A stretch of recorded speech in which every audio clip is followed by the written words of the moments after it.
Thank you so much for that wonderful, wonderful introduction. And I'm so glad that I got here a little early and got a chance to kind of see a little bit of the talent that we have in the room. I mean, so that was really, really awesome. Like, I mean, I was getting ready to play on I have my keyboard right here, and I was getting ready to play a little something on it, but I was like, no, I don't want to interfere. But wow, that was amazing. We wanted to try to set up this session so that, we can kind of interact. I can't see you all, so I don't know if it's going to remain that way or not, but I can't see you all in order to be able to ask questions, but I did want it to have this type of setting, where you all will be able to ask questions if you want to. Okay, I see everyone now. Thank you so much.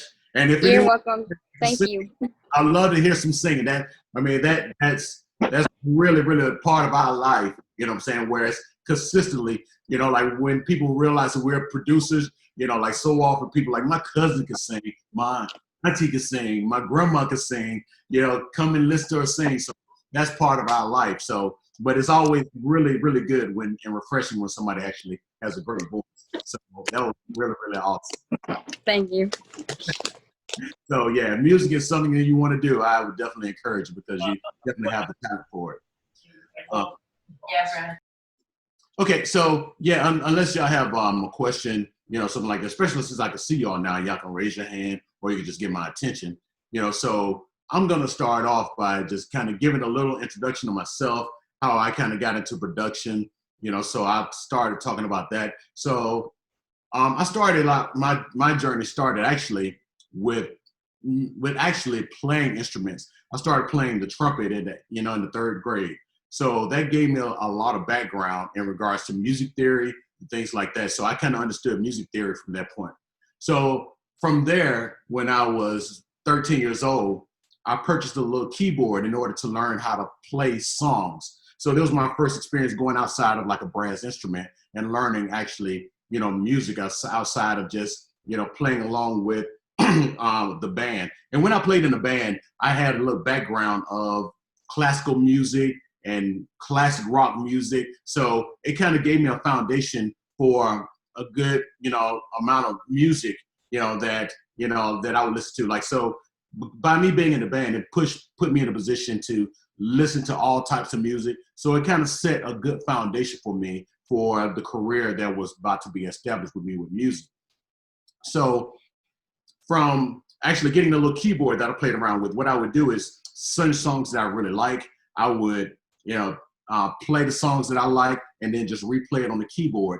And that way I kind of learned my way around the keys. And so I kind of developed how to play these songs myself by mimicking the songs that I really enjoyed.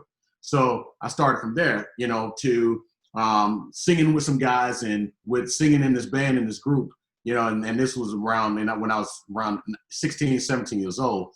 So with singing with this group, we wanted to do our own music production because, we knew it was going to be expensive to get somebody else to produce our music. So, the thing at that time, and this, bear in mind, this is the mid 90s. So during this time period, you don't have the same type of tools that you have now with production. So with production, I bought a keyboard what's called sequencing. So sequencing is where all on this one keyboard, you do the entire production, all the way from constructing the beat to putting the bass line on to adding your chords, your melodies, all those different things. So I actually had to do it all on the keyboards.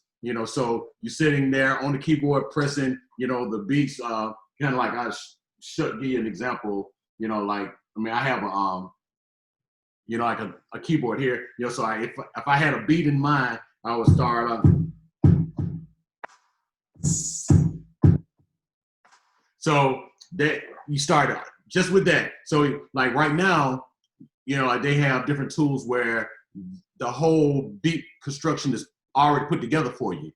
So, you can go in and kind of through the computer, revise it. We didn't have that in the mid 90s. So we had to do just straight sequencing, just by actually playing the beat, adding the cymbals. So adding each element to the beat. So therefore there was a total different foundation, that we had to do with music production. That's a little different today. So went from during the mid-90s producing music for this our gospel group. I went from that to engineering. So the whole engineering thing is where I started wanting to record stuff that we had. So that taught me a whole lot about engineering. So I started engineering with this thing called Pro Tools. Engineering is that whole thing where you know, like if you want to record something, building, you know, the different production tracks for what you're, you know, to complete the whole song. So say for instance, if you go to the studio and you say, hey, I got this song that I want to record. So now, you know, people bring their music to me and I record all the vocals on top of the track. So I started engineering. So part of the engineering is learning sound, learning, you know, how to maneuver sound, how to maneuver your vocals to make your vocal sound good, you know, whether it be to add reverb or add certain effects in order to make it sound good. So, you know, like, so that whole part was the whole engineering part. So I got into that into the early 2000s, so around 2002. So, but this is what happened to me. Technology happened. So with technology happening, what that basically means is that all the way from me learning how to play all these things manually, things transition over into a type of format where you can do everything digitally. So I had to learn how to transition over into the digital style of producing music, even though I still like hands-on. I still like touching the pads, you know, touching pads where I can create the beats. So I still like doing that, but but I realized that, you know, like I needed to learn the new wave of digital production in order to stay abreast of everything that's going on. So that's just a little bit of background of how I got started. So along with my journey, what I began to do is I began to work with music, you know, producers in order to develop them. So I would say if the biggest thing of my accomplishment with production has been developing other producers. So if there was somebody here that said, hey, I want to learn how to produce, then I can develop you as a producer and teach you the whole dynamics of how to be a great producer. So that's one of the things I want to talk about. And when I talk about the secret of being a great producer, I'm talking about the whole thing of what's going to set you apart, because there's millions of people out there that do music. There's millions of people that do music production. So anything that you're doing, period, creatively, whether it's you're singing, whether you're dancing or whatever you're doing, what sets you apart from all these other millions of people that do the same thing that you do? So this is the thing that we want to talk about today, is being set apart in order to be a great producer or be great at whatever you're doing. So one of the guys in particular that I worked with, you know, I developed him and he ended up getting a deal to work with Ruben Studdard. His name is Michael Stuckey. So I worked with him to the extent where he was able to get to that level and got a deal with Ruben Studdard, the American Idol, and that shot his career on to a whole nother level. Then he began to work with Taylor Swift manager. I can't think, well, it's not his manager, it's Taylor Swift's producer. And I'm telling you, like, it was an amazing feeling being that, like, just knowing how big Taylor Swift was during that time period. This is the beginnings, you know, parts of her career that he did music production with.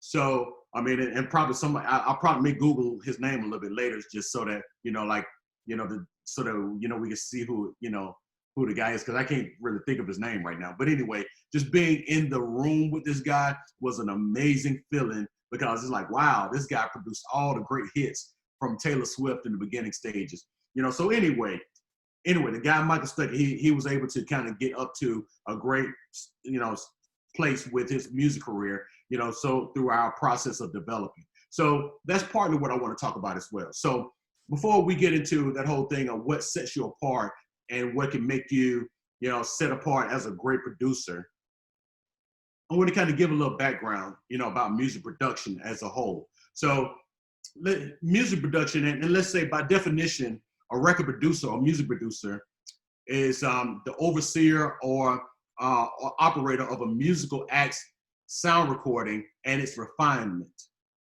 So basically what that means is that in the early 60s and 70s and 80s, and during this time period when you have music producers, during those time periods, you have people like Barry Gordy, you have Nile Rodgers, and I'll talk about each one of these guys individually.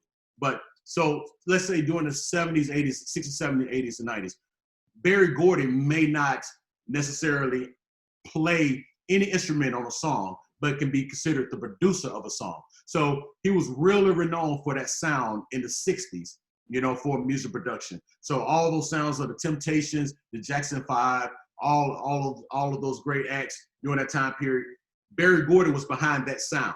So as a music producer, it's like you have to know what fits. So therefore, you are the visionary for that sound as a music producer. So Barry Gordy had to say, I want to create a sound that's unique, a style that the whole world would enjoy. So he bring in these different instrumentations and, the keyboard player or the guitar player or drummers and say, I want you to play this and I want you to play this. So he's giving direction to everyone. And then when the final thing is done, it's supposed to come out to be just like what he expected it to sound like. So therefore all producers didn't necessarily at that time have to be able to play. They just had to know what they wanted to sound like and be able to give direction to make and produce that sound.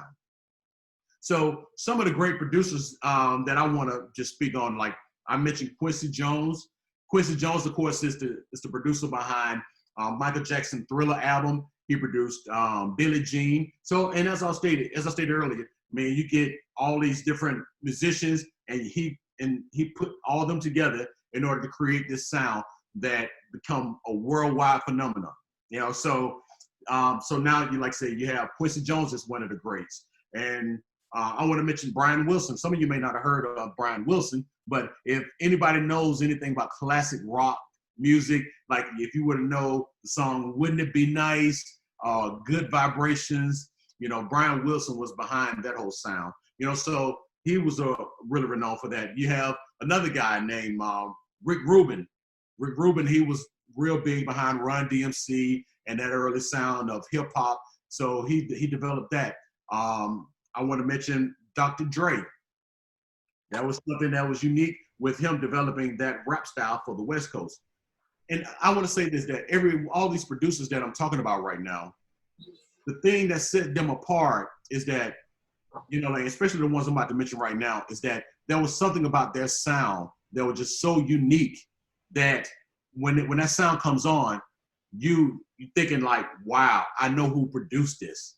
Like Babyface, all the music that Babyface did for, like with Boys to Men, End of the Road, all those great songs. And I see he knows all this stuff. So some of these producers, when you hear their music, you recognize their sound. So these are the things that set them apart. So like I said, Dr. Dre, but with the whole West Coast sound, Timbaland. I know a lot of you're probably familiar with Timbaland, and the sound that Timbaland came up with. So even with Timbaland, he created a unique way of creating a drum pattern. I'm saying? A whole manner of sequence that was unique and different, than what anybody had heard before. So instead of like a regular boom, cha, boom, boom, cha, boom, cha, Timbaland had like something that was unique, where he had a sequence, whereas like Aaliyah had a song called "One in a Million," and with the song, it had a sequence that went like boom, boom, boom, boom, boom, so it had like a different type of cadence to it. And when people heard it, it's like, wow, this got to be Timbaland because nobody else is doing this. Okay, so same thing with the Neptunes. Neptunes had a unique style as well, where when you heard the Neptune beat, it's like, wow, that's the Neptunes. So the reason why I talk about this right now is because music production has changed so much to the point where it's like now you have a bucket, of music, which is like hip hop music and certain styles of music, whereas there's no identity as much to a lot of production. But if any of you were interested in production, what would make me happy about what you do as a producer is if you had a sound that was unique, something that set you apart, that it's like when people hear your music, they're like, wow, I know who that is. You know what I'm saying? Because they have a sound that's just unique and different. Like I never heard this before. So part of being creative as a producer, you're supposed to have a certain level of creativity. Okay, so to talk about how to develop and create this, this whole manner of being unique and original. Where the foundation of where it starts from really just listening and tuning in the sounds. That's where my process started. My process started where it's like, say for instance, I'm gonna play just a beat right now. I mean, it's gonna be a little simple beat, but you know, I'm gonna tell you what I get out of this. All right, so let me play this real fast, one.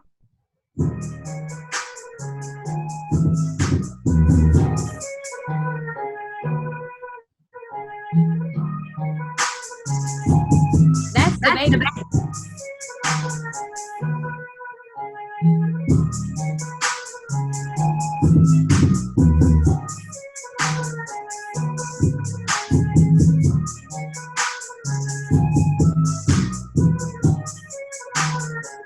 All right.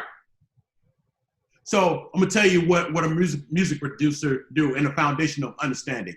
When I cut that beat off, I can hear just about every different instrument and sound that was there in that song. I could break the whole thing down. Whereas like you have the melody of that flute sound that was going through the whole beat.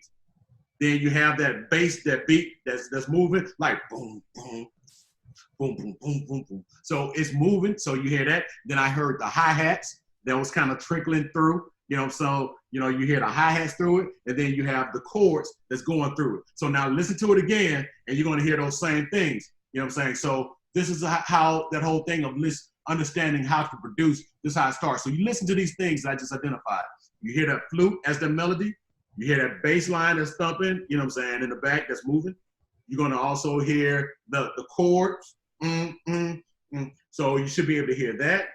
You should hear those hi-hat. That's kind of moving. Like that used to be a big thing for me. Whereas like when I had what's called an MPC 2000, you hold this little button down and you get them hi-hats going like, you know, so you're gonna hear that too. So listen to it one more time and listen and identify those different things in the song. One more time, same song.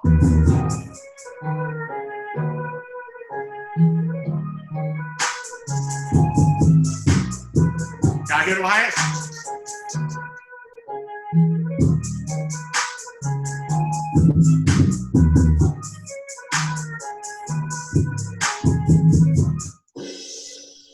Sorry, y'all, that was me. That was on my keyboard. But anyway, so the thing about it is like when I started learning how to produce, one of the first things I did was went to some of the same sounds of the production that I like, and I started really tuning in, like, what are they doing?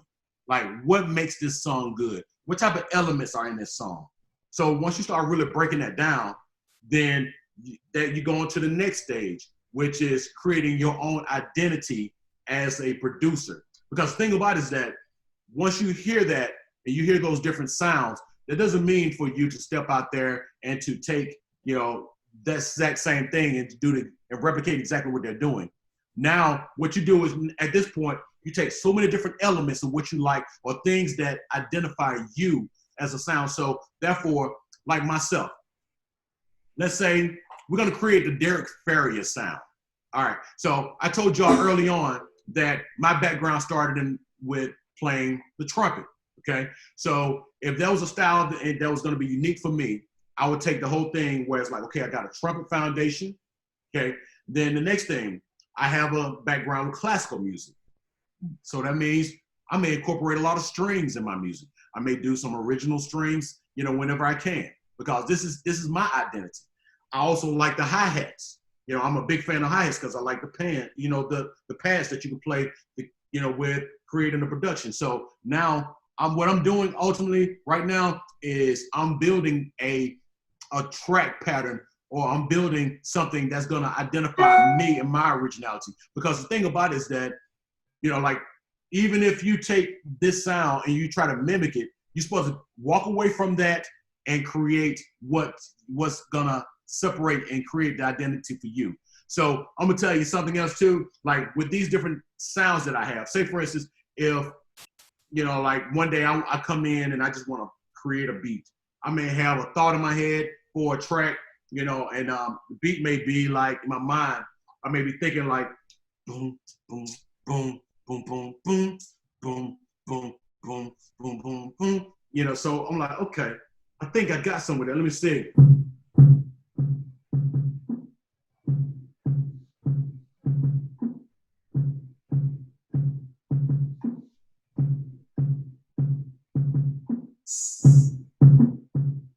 So from there, it's like, okay, now I'm thinking like, okay, I like that.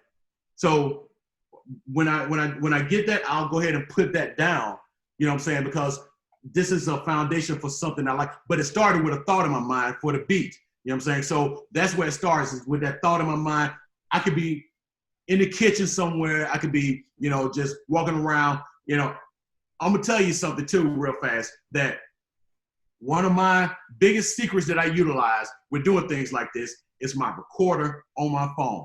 You know what I'm saying? So, if that idea comes around like that again, what I do, go to my voice memos, and I'm telling y'all all my secrets now. So when you become successful, if anybody on here becomes successful as a producer, you need to holler at me and let me know you're successful, because I'm gonna give you all the tricks. All right, so look, so this is what I do. If I'm walking around and a certain beat or certain idea come to my mind, I'm like, Sometimes it's just a melody. You know what I'm saying? If a melody is in my mind, I'm going straight to here so that I can put this, thought down on my voice recorder. And then once I get home, then I come down and I say, okay, let me actually put that down now. Okay, so this is all the ideas and the strategies that begin that process of making, like something that's unique as a producer. So therefore, like now it goes from, like, if I started with that beat or whatever, I can't remember what I did, you know what I'm saying? But, like.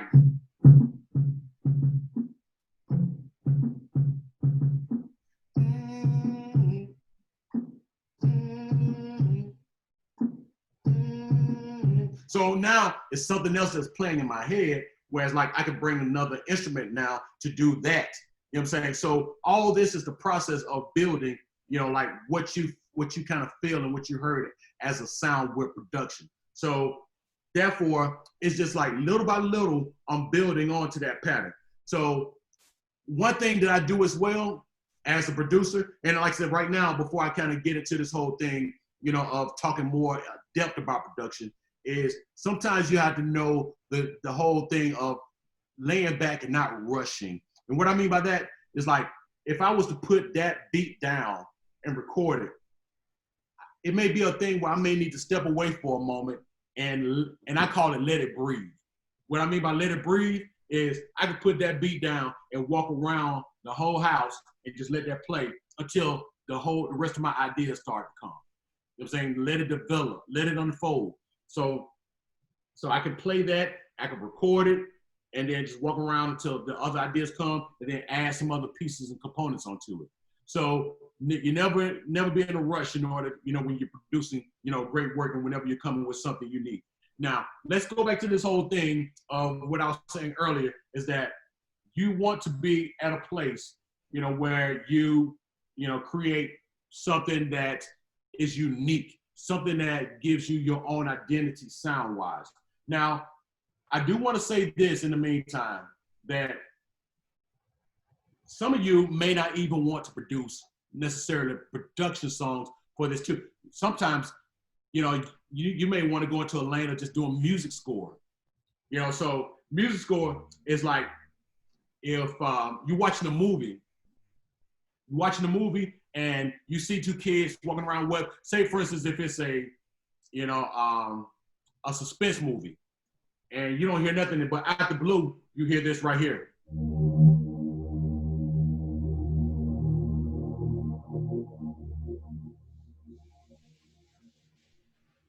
When you hear that, you're like, okay, something's about to happen.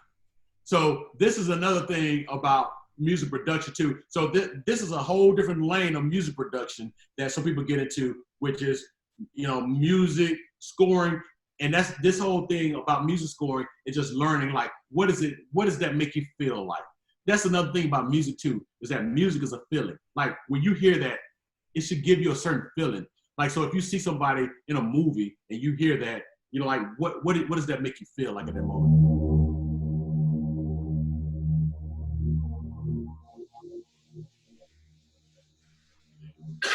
Excuse me, y'all.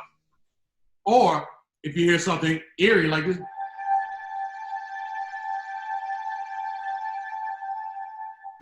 you hear something eerie like that, you like, something's crazy about to happen. Oh, Okay.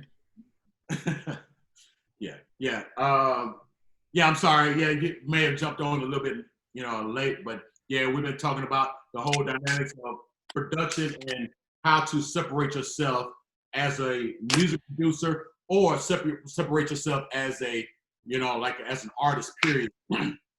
Because there's so many different ways of, of creating and producing things where you want to create your own lane, so excuse me, y'all. So what I was just explaining just a moment ago is that everybody may not want to get into that lane of producing for other artists. Like you could do the music scoring like what I was just doing, whereas I was just playing on the keys and creating these different sounds that give you a certain feeling, so music can give you a happy feeling. It can give you that eerie feeling of that. You're like, oh no, something's about to happen. So it can give you that sort of feeling. So that's another element of music is knowing what these certain things and the sounds, what it gives you. You know what I'm saying? So that whatever that you're trying to deliver music, it comes across. Look, if anybody else have questions, y'all let me know too, because they're cutting me short at 5:45. If they weren't cutting me short, I would have produced something real fast, and maybe I would have produced something that was good that said, hey, I want to use that for one of my songs. So, like I probably could have put something together real fast, but Go ahead and do it. We're extending your time. Our DJ has been so gracious enough to allow you to go on a little bit longer. Man, that would be pretty cool. Like if she sung something, I can go here and produce so the tools that I'm using, I was trying to see if I can pick it up and show you all. I'm down. I got you. You got me? You got me? Yes, sir. Yeah, I got you. All right, cool. So Another air freshener. the tools that I use is one of the main ones I use is called Studio One. I want to pick up my laptop and show it to you. But there's so many different tools that people use in order to produce. So Studio One is just my personal preference of choice right now for production. I also use Pro Tools to record. So I do my recording in Pro Tools. I do that now. I know most of you, anybody have iPhones, any iPhone users? Yes, sir. All right. So we have a couple of iPhone users. So if you just want to play around, then you have the GarageBand on your phone. So that's another thing too, is that like if you just want to kind of put down some basic ideas, I mean, that's something that you could do, is just really just learn how to navigate through that. Okay. So very quickly, before we get into actually just playing around with the keys or whatever, I want to talk about a couple other quick things. Where it's like I talked about the lane of just being like a straight up music producer and actually developing the sound, for different styles of music. And then we talked about possibly music scoring, but also there's a lane for people that do just straight commercials. So like jingles and things like that, people create a really nice lifestyle just strictly off doing jingles. So let me just explain briefly how this whole thing works as like how you get paid. Now, one thing in business and one, like phrase that people like in business in regards to money, they like this phrase, residual income. So residual income is that whole thing, whereas like once your work is done, you don't have to do nothing else to that whole work and just watch your money come in. So that basically means, you do the work, it's a great work. So then now you just go to the mailbox and you look for them checks, or you go to your bank account and you look for that money dropped into your account. That's it. You've already done the work. So that's how it is with any of these means of production, is that once your work is completed, then boom, you just wait for the money to roll in, and it can roll on continuously. So what it is it comes through what's called publishing. So this publishing, just to put this in perspective for y'all, that publishing is what the whole battle with Michael Jackson and Paul McCartney was over, by the fact that if you own these masters, so if you ever heard somebody in the music business talk about owning their masters, that's basically what they're talking about, owning the rights to that music.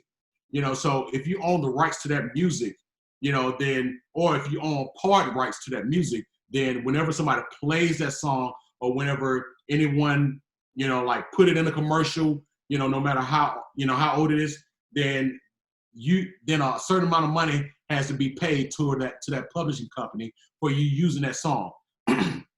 So that's the reason why right now, like I'm a DJ as well. So by me being a DJ, if I wanted to go on live right now and produce some songs and go live, they would say, okay, you don't have rights to play these songs. So you know what that means? What they're saying, in other words, they're saying, pay us. Like you don't own this, pay us. So they're looking for a pay out for me playing these songs and going on live playing it. So any type of medium where there's an audience, like say for instance, like even if it's going live, they expect you to pay them for the right to use those songs. So this is how music producers get paid. So therefore for me, the ultimate thing as a producer is like say for instance, if somebody came over, hey, I got this great song that I need you to produce and put the music to, and we want to present this song to Billie Eilish. So if she had that idea, then I would say, okay, well, it's not that important for me to get paid from you. What I'm looking to get paid from is when Billie Eilish put this music out, I want to get paid from her.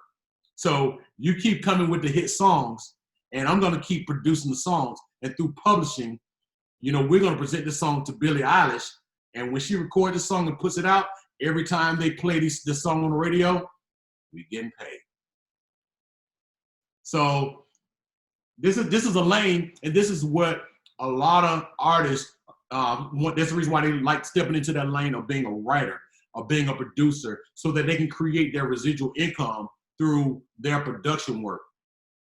Their residual income through every time that song is played, then you get paid from it.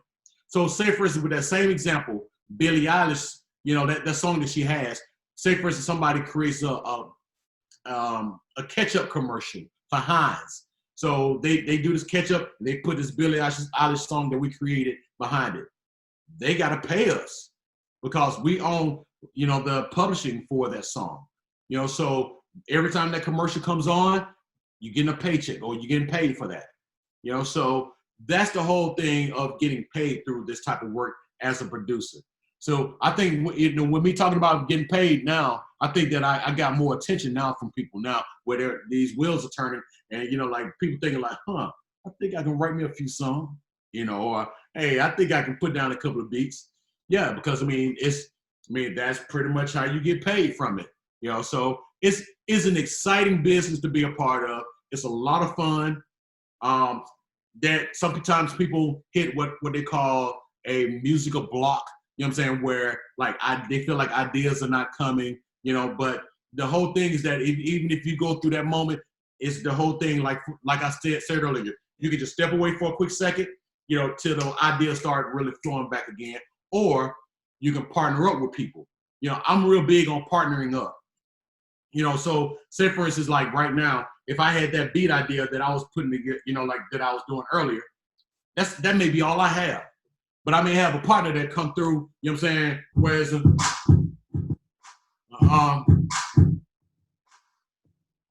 may be all I have.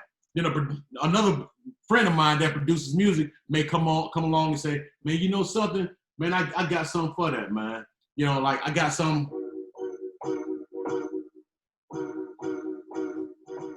So therefore, he comes in, and once he put that idea down, now my wheels are turning. Okay, now I'm getting back in my groove. Whereas I may have had a block for a moment, whereas all I had was that beat. He comes in and adds those chords, and I'm like, okay. Or if I'm not feeling it, then I'd be like, I can push him to something else. Be like, give me something else. Like,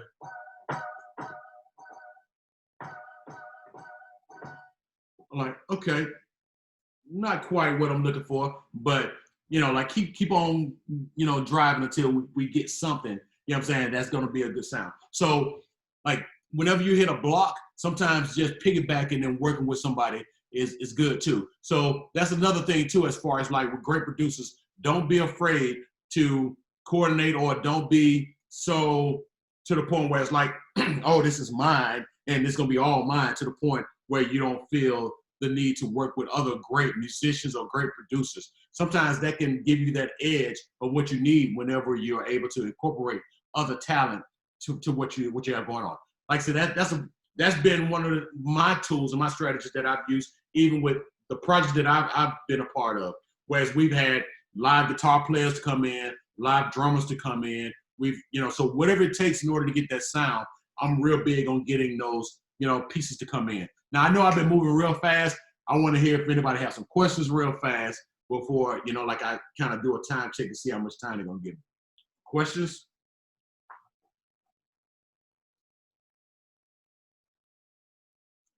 All right, so I don't know if you were talking, it looked like you were speaking, you were on mute if you were talking.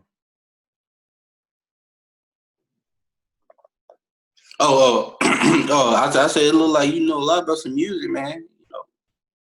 Yeah, as they said during the introduction, that I, spent like 25 years in doing music production, and I kind of been following all the different transitions from music, from that time period on. And then on top of that, right now, I'm a DJ as well. So the whole thing of being a DJ is that I get an opportunity to see what type of music move people.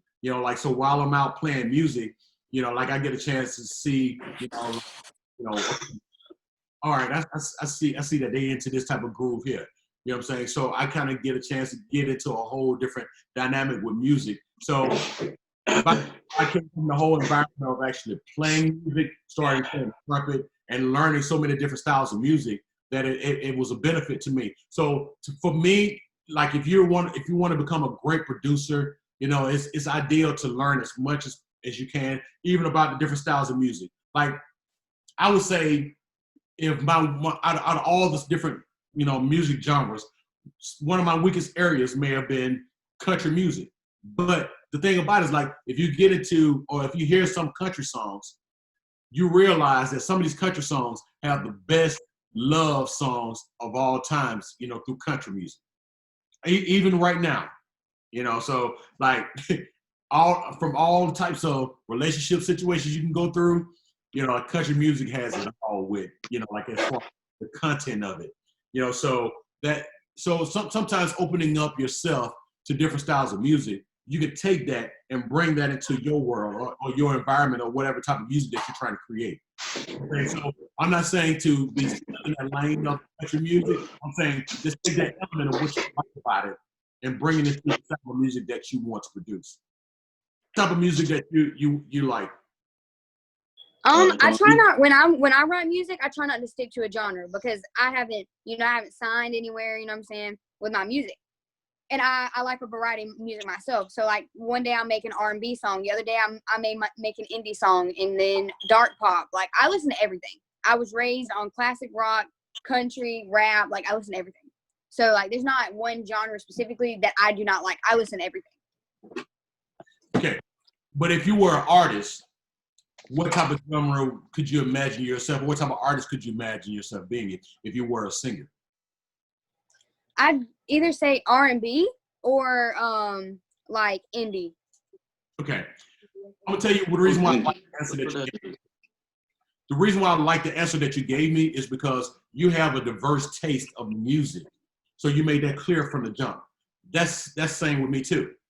So but the thing about it is that like it was a thought that you possibly may have said, well, if I was an artist, I wouldn't want to be put in no bucket. I want to be identified with all types of music. And actually, people don't realize that actually works against you. So the reason why being all over the place works against you is because there's a certain thing called a market for certain music. You know what I'm saying? So if there's an artist that's all over the place and doing all types of music, then if I'm looking for something, or even if I'm looking for a certain style of music, or if I'm feeling something, if I'm hanging out with my friends and I want to go to a certain lane of music, I want to hear music just in that lane. Like I don't want to hear an artist that all over the place. So like say for instance, if there's an artist that say, man, I do all types of music. I do rap, I do country, I do, like hard rock, I do classic rock, and you listen to that album and that's what you hear on that album, all those different things and different songs. I probably won't be likely to play their album because it's like you're all over the place.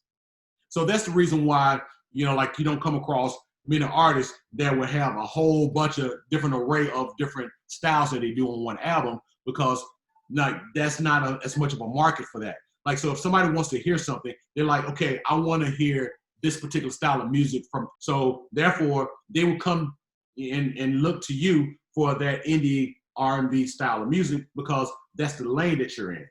So there's nothing wrong with somebody having a lane that they're in. So what happens as well, all those different backgrounds that you have of all the different styles of music that you like, there's a way that you can incorporate all of that and bring it in to your sound. So therefore, if you and I were working together for some of your music, some of my questions would be, first of all, I would say, okay, I would say, what do you hear for this music? Do you hear strings? Do you hear live bass? Do you hear a dropping type of bass? Or do you hear like a thump bass? Like what do you hear? So by the fact that you have so much of a diverse type of, like viewpoint of music based upon your exposure to music, that's gonna help create a wider dimension of the type of music that you will want.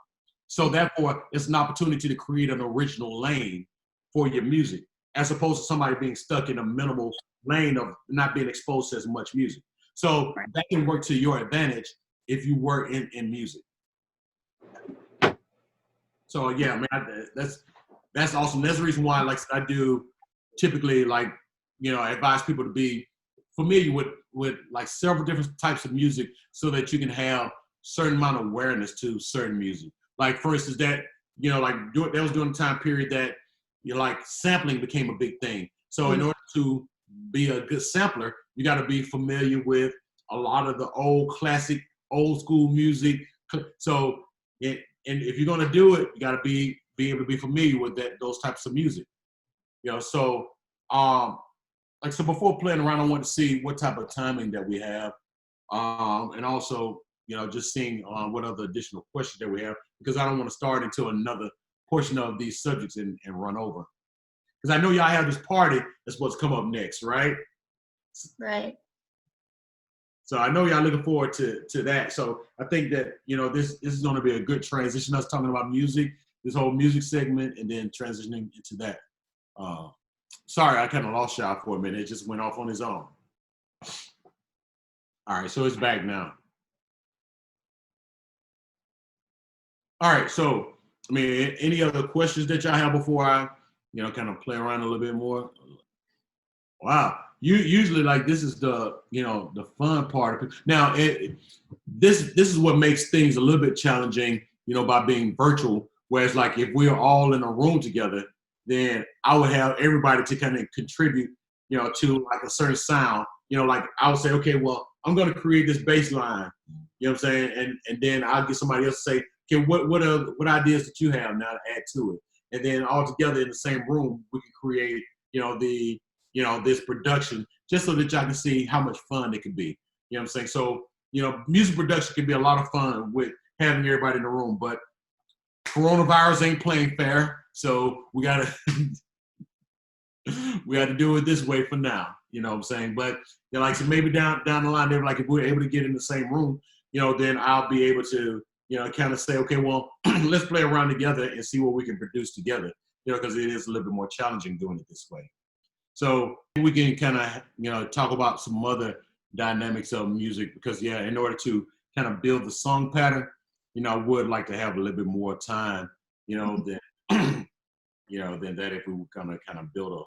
Yeah, so, from a music production standpoint, I want to see, like if anybody else had any other questions or anything. Like, maybe like during this time period as well, we could talk about, the different styles of music that you like, and so like, let me see, there's a group up here, so that we can kind of, talk about the different styles of music and things like that. So y'all, what type of music y'all get into? Like maybe some artists, things. I'm more into country. Okay. So when I was speaking about country, that's your lane. So let me ask you this. There's two different lanes of country music. There's Country road. Say that again? I said country road, take me home to a place where I belong, West Virginia. Yeah, see, so this is the whole thing with country music is that the old school country music, they don't like the new country music. They don't like the Georgia Florida line, like they don't like the the new country music at all. They think that it has probably too much of a hip hop sound to it now. So they like the old classic stuff, like the Garth Brooks and the classic stuff. So which side are you on, or do you like the whole spectrum of all of it? I like all of it. Okay. Hey, you know Luke Bryan? Of course. Yeah. Whenever I produce, or whenever I DJ an event, you gotta play some Luke Bryan for people. Luke Bryan is kind of like, standard, artist that, for country music, you have to play some Luke Bryan. Like, who's your favorite, right now, James? Jason Aldean. Jason Aldean? Yeah, Jason Aldean is really hot right now.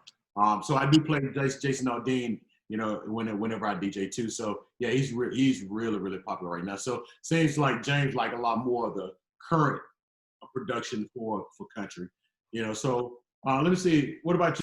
I'm more into like current rock, like Panic at the Disco and things like that. You said the current rock?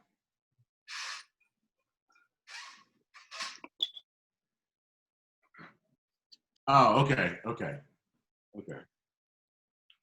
Cool. Artist. Who is my favorite artist at the moment? I have 3. So I like, obviously, Billie Eilish. I don't just like her because everybody likes her. I like her unique style. Absolutely. I like The Neighborhood because that's like my all-time favorite band. They're great. And I like Gina Iko because of her, just like she does not take anything and she likes, stands up to a lot of like statistics in music, and I love that. Absolutely. Yeah, those are some great artists as well that you just named. My daughter, she loves Billie Eilish, so she the one that turned me on to Billie Eilish. So yeah, so I get it. I get it. So yeah, and what about you? Music you get into? I like the old school R&B. I like that. I like Keith Sweat. I like Guy. I like Silk. I like R. Kelly. I like all them good music. I like the Temptations. I like Tupac. Yeah, I like Lil Baby and Gunna and all of them. I like all their music. I like music that I can dance to, upbeat. I hate slow music. So, let me ask you this, but with you liking more upbeat music, the music that you name, like the Baby and artists like that, you can't dance to the same way that you can some of the old school music that you mentioned. So if you want to dance, do you go more so to the old school music so that you get that feeling that you want to dance from? Sure, it just depends on the music though. Just depends. So, like, give me an example of some of those artists that you just named. Like, which one did you feel like you can really, really dance to? Yeah, R. Kelly. I like that song, Bump and Grind. I like that. All right.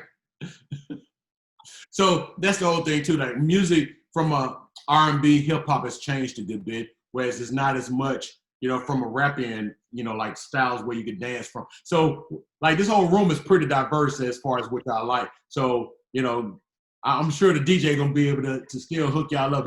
As a DJ, he knows what to do in order to kind of get y'all in that groove. So, and that's the whole talent, and the whole objective of being a DJ. So, say for instance, if I was to have to produce a song, and say for instance, right now, if I wanted to incorporate all the different styles, we have, like indie, we have rap, we have old school, we have country, and we have rock.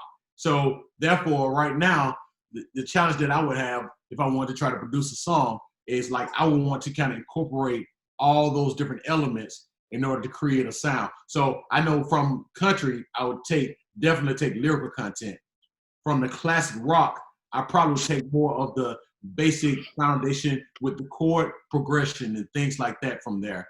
So if I was to take the old school, like that you mentioned, the Keith Sweat, that's during the time period where bass lines and things like that was real strong. Like for, like the Keith Sweat album, that Make It Last Forever, like How Deep Is Your Love, like that song was heavy with a bass line theme on it. So I would add a bass line for that. And then for the indie music, that would be my bed for my music, for my beat production. So I would do more to beat from the.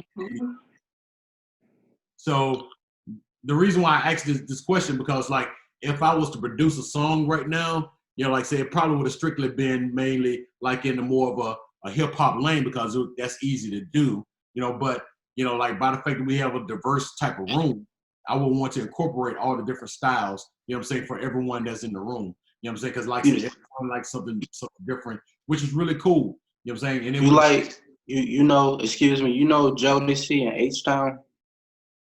Do I know him? Yeah, so you know the singing group, Jodeci and H-Town. Oh yeah. Yeah, I mean Jodeci and H-Town, yeah, they were real big in the 90s. So yeah. 90s was real big with, like your R&B love songs. So starting in the 2000s is when the R&B love songs kind of fell off a good bit. But, like some artists are bringing it back a little bit, like, her and, like a few other artists. So a few artists are bringing it back, but it's definitely not the way it was before. So, I love her. Yeah, me too. So it is totally different now. Like as far as the country music has changed a lot, and definitely the trap music. Right. So a lot of things has changed to trap music. So trap music, like I'm sure like JB Kimber can, as a DJ, he can attest to this. Whereas like with the current rap music today is totally different. Where it's like if we were to do a Sweet 16 birthday party, they don't want to hear the full song for trap music these days. You play, maybe about a minute and a half, 2 minutes. After that, they're bored. They're bored out of their mind. So it's like, hey, you get in and you get out. Right, DJ?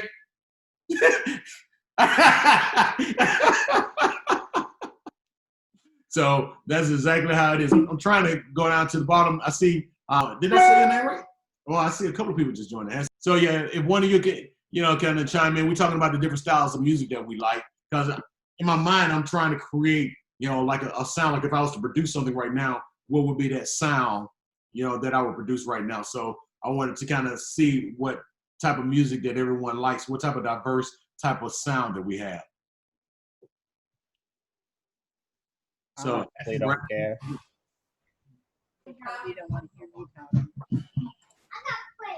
So Brandon, what type of music you like? I knew you were talking. I couldn't really hear you earlier. Like, what type of music do you get into? That's cool. I mean, I like all types of music. I honestly don't care. So you say you don't really care. Like, is it like you're just not into music that much? I mean, I like music, but I mean, I like all types of music. I mean, no specific type bothers me. So when you like all types of music, like what is the most extreme? Like for me, the most extreme that people would probably be surprised for me would be classical music. Like I can listen to some classical pieces and I'd be okay. Yeah, I mean, I don't mind listening to anything. I mean, the most common that I hear is rap, only because, granted, I'm around a whole bunch of dudes and stuff. I'm all the way from Etowah, so I mean, granted, that's all the way in the country, but everybody know about Young Boy, NLE, the Baby, Roddy Rich, Lil Baby, especially that Shot of Flow 5 by NLE. That go hard right there. Yeah, you just named all the big hitters right now for rap right now. And all the artists that you just named, when we talk about production, like with the production work that's done for them, it's so much easier. So like with all those artists you just named, somebody will say, hey, just throw together one of those type of beats. If I had my right tool pulled up, what I'm saying, I could throw together a beat just like that, because what they're doing right now, they're using tools like Fruity Loops. Like when I first heard the term Fruity Loops, I was like, no way you're going to get me something called. No way. Whoa. Like I'm a grown man producer. You know, I'm not gonna be on no Fruit Loops. And then once I found out, Again. some of your big time producers for a lot of those songs that you talk about, a lot of those songs were produced using Fruit Loops. Yeah. Yeah. So man, like that, like if I was to produce just a song of like those songs you're talking about right now, that's pretty easy to do. You know what I'm saying? Yeah. But the whole theme of what I've been talking about from the beginning, and a lot of you may have missed it, is that like these guys that are producing songs out of Fruit Loops, it's hard to establish your own lane with that type of music. It's like, what can you do to incorporate some other sounds in order to create your own lane with music so that you don't be like everyone else? Like, what's gonna be that sound that makes you stand out? What is Yeah. gonna make you unique? So that's one thing I want to encourage you all with. Like, no matter what you do, like if it's something creative or if you got a business idea, you know, or whatever you want to do, you know, like if it's anything that you want to do as a business owner or as something from a creative standpoint, try to be as original as possible to create that own lane where it's like, this is something unique. Like somebody in the room right now may be like, okay, well, I cook well. I want to own a restaurant one day. Okay, great. So like whenever you cook them chicken wings or whenever you know, and you cook, like, what is it that separate that food? What is it that makes you say, I got to go over to that restaurant because, you know what I'm saying, they really got them special wings. They got special sauce that nobody else has. So that's the whole, that's the same thing with music. It's like with music, you got to have that special sauce so that yeah, when someone hears music, then they know that this is something that's unique to you. So that's the reason why the producers that I respect the most would be producers like, you know, Pharrell with you know, like with Neptunes, Dr. Dre, the Timberland, you know, like just like that. Because when I hear their music, like I know who they are through production. Yeah. So these guys have their own secret sauce. So whatever you do, you know what I'm saying? Like, because I know we talking about producers. I know everybody here not gonna be music producers, but whatever you do, have your own secret sauce to whatever you're doing. Yeah, Dr. Dre had that with Eminem, boy. He Oh, was on it. Absolutely. Yeah. So that whole combination between his unique beats and Eminem's rap style, you know, that was so different and unique. You know what I'm saying? Like that was his style was unique as you know on his own because coming and flipping words like nobody else was flipping him. You know what I'm saying? He the OG of rap. End the story. He the GOAT. He is the GOAT. GOAT status. End the story. So, nobody can diss him. Absolutely. So this the whole thing of what Eminem did. Eminem would attest that he took pieces and elements of what he liked from different artists. You're talking about together and created something unique. And that's what we've been talking about with production. And that's what we talked about in the beginning is you take different pieces and different elements of what you like and you bring them together and you say, okay, now I got something unique.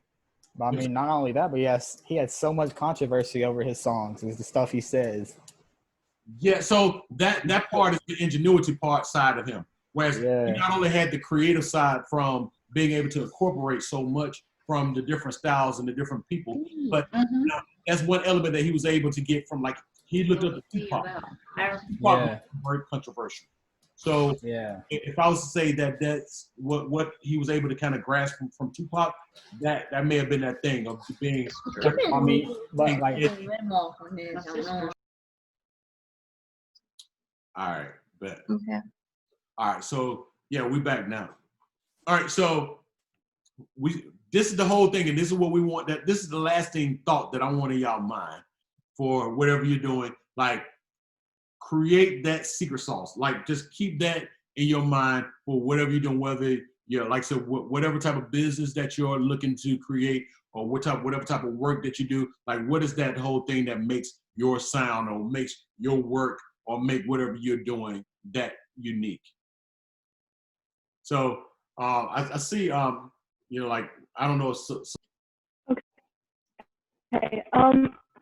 I don't like talking about the kind of music I like because I get a lot of backlash, but I listen to Korean music. You like K-pop or Korean music in general? Yeah.